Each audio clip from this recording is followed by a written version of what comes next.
Check it out, Netflix made a movie about time travel. Again.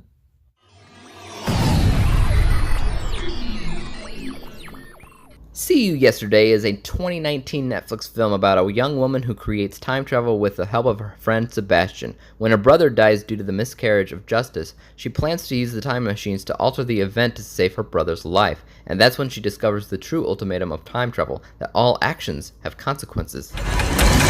So I'm a big fan of time travel movies, probably more so than most, because I see it as an unlimited potential of what they could possibly do. Well, that was probably more true a few years ago. Right now, it just kind of feels like a dime a dozen. Time travel movies just keep on coming out. And if they can make it their own, if they can make it feel original, then my hat is off to them. If they can't, then they need accountability. I didn't know too much about See You Yesterday. I just knew it was about time travel, it was on Netflix, and that was about it. The question of the day is, does it feel unique? Does it feel different? Does it feel like there's still a world out there to be found when it comes down to time travel?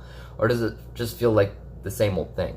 Let's get into it. First off, you're going to like the chemistry in this movie because the two main characters in the film actually work very, very well together. They definitely have a very natural, very realistic chemistry with one another.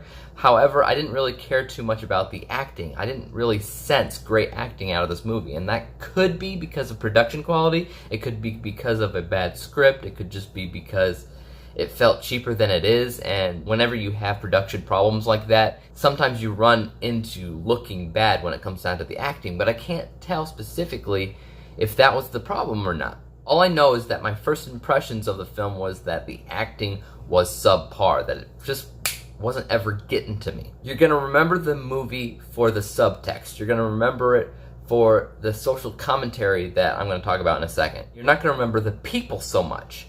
Just their chemistry. Their chemistry is pretty good, but that's all I can really say about the people category. Everything else is just average. The people category gets 11 out of 20 possible stars. The main thing that shouts out to you when it comes down to the writing category is the social commentary. The cultural significance in this movie is fantastic, which is definitely not something you normally see when it comes down to time travel. You're talking about oppression and police brutality and things like that, which makes this a very unique time travel movie in general, which in a way answers that initial question that I had already. The only problem I would say with the writing comes right down to time travel. There's not an overall arc, right? They're not trying to get to point B.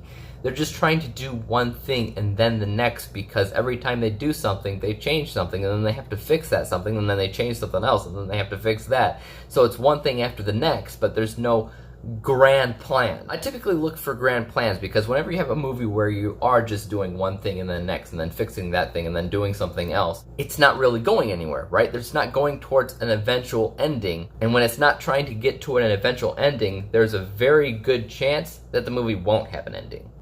And it doesn't. So for me, as an audience member, it felt a little bit imbalanced. I just wish it was going somewhere specific from the get-go, and because it's not, I'll ignore that for now. The writing category gets 7 out of 10 possible stars. Behind the scenes was pretty good. I wouldn't say it's phenomenal like a lot of other time travel movies have been in the past. The actual graphics of the time portal, for instance, isn't all that fantastic. It's pretty standard and typical from what you would expect. But it has very bright, colorful, vibrant color palettes that make the movie pop, that make it look really, really nice in a way. The cinematography, the camera work is actually impressive to me. It's kind of subtle, it's little things here and there, but it gives voice to this movie. Take one of the beginning shots of the movie where it shows a clock and the camera is focused in on the second hand of the clock. The second hand isn't moving, but the rest of the clock is. I thought that was a brilliant shot. Or there's a shot later on in the movie, I'm not gonna spoil you, but it's haunting in just the way it's done. It's a very, very easy shot. Their vision behind it was pretty good, and it was haunting. I don't think they reached as far as they could when it came down to the editing. That was pretty standard. It was as advertised, but the music, guys. There's a lot of what I would like to call musical montages in this movie that seem to just be thrown in here and there where they didn't have enough dialogue or didn't have enough script. So they're like, how do we fill enough time to make this actually feel like a movie? Oh, I know. Let's just throw some slow-mo musical montage moments here. So those things were a little bit distracting. It's not terrible, but it is distracting. BTS gets 7 out of 10 possible stars. The narrative structure is okay. I would say the only problems here are the obstacles and the following action. The obstacles come into a little bit of problems because there is no overall goal in the film. So when there's no overall goal, there's no obstacles to get to that ultimate goal. There's just one main obstacle. And that's basically time travel screwing things up. As for Falling Action, like I said, it has no ending. It abruptly ends there. Everything else, though, is fine. The narrative arc gets 7 out of 10. How entertaining is this movie? Overall, I'd say it's decently entertaining. The two things that really struck me is that from beginning to end, I had a good time with the movie. Regardless of production quality, it was a good time at the movies. If it was at the movies, it's on Netflix. Another thing is that you don't feel like you can pause the movie, or at least I didn't feel like I could pause it. It felt like I was going to miss something significant, whether it was going to be fun, interesting, or important. I'd probably rewatch this movie. I wouldn't say I would watch it right away.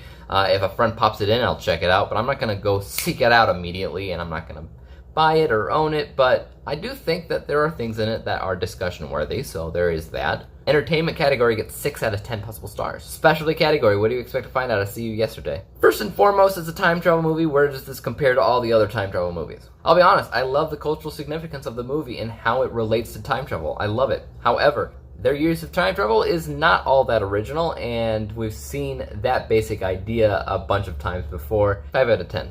As a Netflix movie, where does this compare to the other Netflix movies? I have a long history of hating Netflix movies because I love their shows and their movies just never come up to speed with what their shows do. Once in a blue moon, there will be a movie out there that I really, really love. And a lot of the times it has something to do with time machines, with time loops, or whatever. Netflix seems to really, really love those. And this is a movie that I think is decent. However, I don't think it's one of their best Netflix movies out there. I'm going to give this 5 out of 10. It is a sci-fi movie. Does it feel like a sci-fi movie, and do they use fictional science? Obviously, they use fictional science. This is a time machine. What can you say?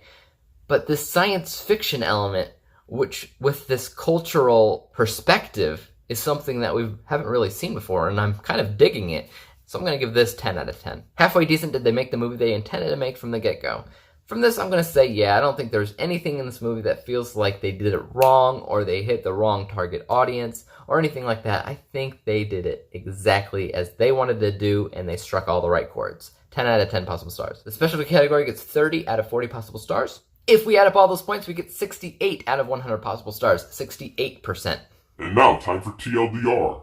Cultural significance makes the time travel in See You Yesterday feel unique. However, sometimes the production quality is lacking. Guys, tell me what you thought of See You Yesterday in the comments down below. And for YouTube, you know you can subscribe to me, hit that like button, and hit the bell to be notified when I come out with my next review. And until then, peace out.